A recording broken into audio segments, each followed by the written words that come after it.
Hello. Today I would like to discuss the final component of the big three that I said earlier that causes hindrances to the oneness process. If you remember, the first one I said was a lack of intimacy in the marriage, and I'm not just talking about sexual intimacy. I'm talking about just uh, uh, natural, intimate interactions between the husband and the wife. When we have a lack of intimacy, that hinders oneness. Then I said there's a lack of communication. When you don't communicate, that also hinders oneness.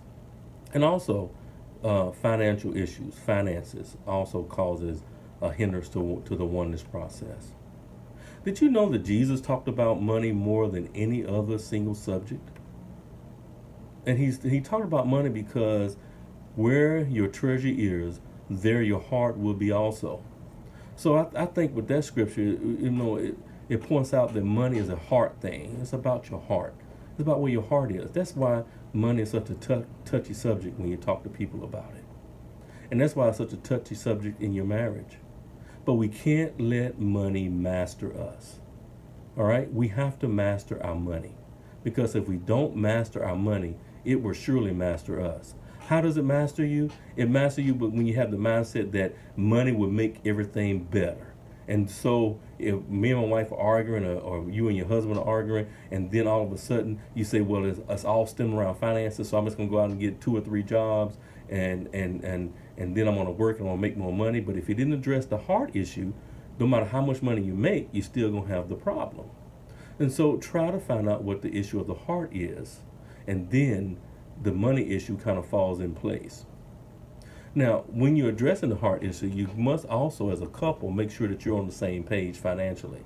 You can't have one of the couple be a impulsive spender and the other one be a compulsive saver. Why? Because that causes conflict. So you have to meet somewhere in the middle.